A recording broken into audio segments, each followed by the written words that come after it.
Hola chicos, ¿cómo están? Bienvenidos a la semana de 8 y 9 de agosto. Vamos a hablar para las matemáticas de los grados 10º y 11, vamos a hablar del teorema de Pitágoras. Recuerden que ya la semana pasada les había dado como una breve introducción, ¿sí? Recordemos que el teorema de Pitágoras tiene que ver con que el cuadrado del lado más largo del triángulo es igual a la suma del cuadrado de cada uno de sus catetos. ¿Bien? ¿En qué consiste eso?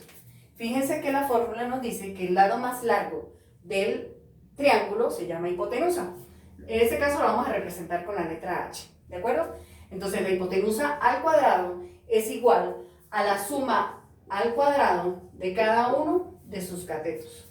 Ojo que en algunos libros se representan los catetos con letras A, B, incluso la hipotenusa a veces la pueden llamar C. Lo que es importante que ustedes recuerden que cuando se habla de hipotenusa se está hablando del lado más largo del triángulo. ¿De acuerdo? Bien, entonces ahora vamos a ver qué sucede si de repente yo tengo como incógnita un cateto opuesto. ¿Sí? Primero que todo vamos a ver qué hacemos con esta fórmula. La hipotenusa la vamos a resolver así. El cuadrado, recuerden que por raíces tenemos que el cuadrado se resuelve como la raíz, para el otro lado de la igualdad, de lo que yo tenga en ella. En este caso, como estamos hablando del teorema de Pitágoras, que nos dice que la hipotenusa al cuadrado es igual al cateto al cuadrado, el cateto opuesto al cuadrado más el cateto adyacente al cuadrado, entonces la hipotenusa es la raíz cuadrada del cateto opuesto al cuadrado más el cateto adyacente al cuadrado. Bien, por favor, recordemos esto. ¿Qué pasa si en el problema que me den del triángulo tengo conocimiento de todos del cateto, de la hipotenusa, pero me falta uno de esos catetos? Entonces, supongamos que me falta el cateto opuesto. Nos vamos a la fórmula básica y despejamos cateto opuesto. Entonces, fíjense, se lo voy a colocar con otro color para que puedan tener idea. Tenemos cateto opuesto al cuadrado sería igual a ¿quién?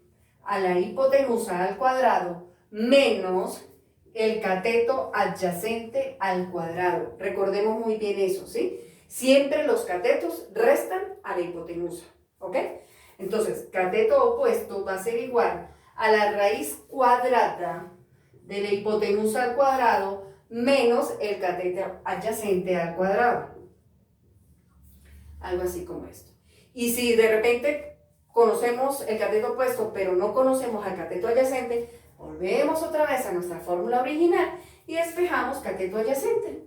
Entonces fíjense que en vez de colocar cateto opuesto, colocamos cateto adyacente y intercambiamos y seguimos la misma fórmula, chicos. Por favor, no se me enreden mucho con esto, es algo súper práctico. Lo que tienen que recordar muchísimo es que el teorema de Pitágoras solo se aplica cuando es un triángulo rectángulo. Recordemos que el triángulo rectángulo tiene un ángulo recto. Ángulo recto quiere decir un ángulo de 90 grados. Entonces, bueno, esta sería nuestra fórmula. Ahora vamos a realizar un problema. ¿Qué sucede? ¿Sí? Aplicando el teorema de Pitágoras, ¿qué sucede si tenemos un triángulo donde nos dan estas medidas?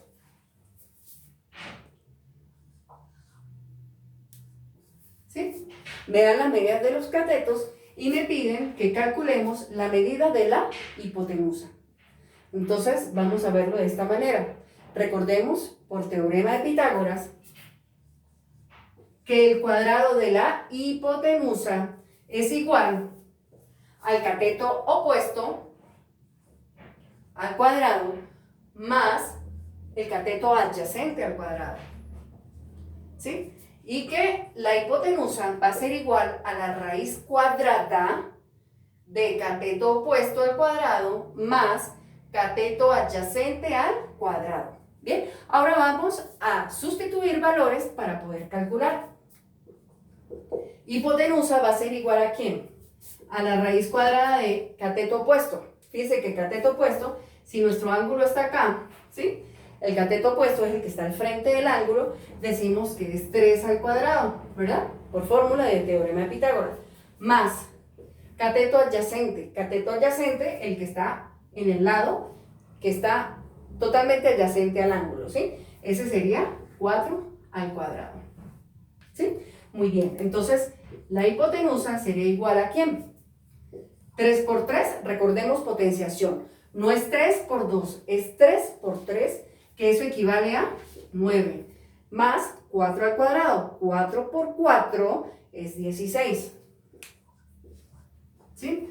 Recordemos que si sumamos 9 más 16, vamos a obtener un valor de 25.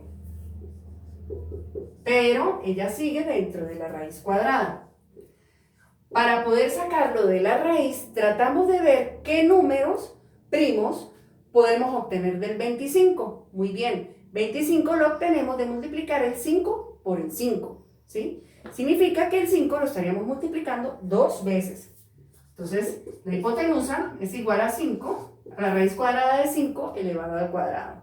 Entonces, raíz con raíz se va, la hipotenusa es igual a 5. ¿De acuerdo? Entonces, bueno, vamos a ver diferentes ejercicios en clase. Así que, por favor, preparen su reglita y su calculadora.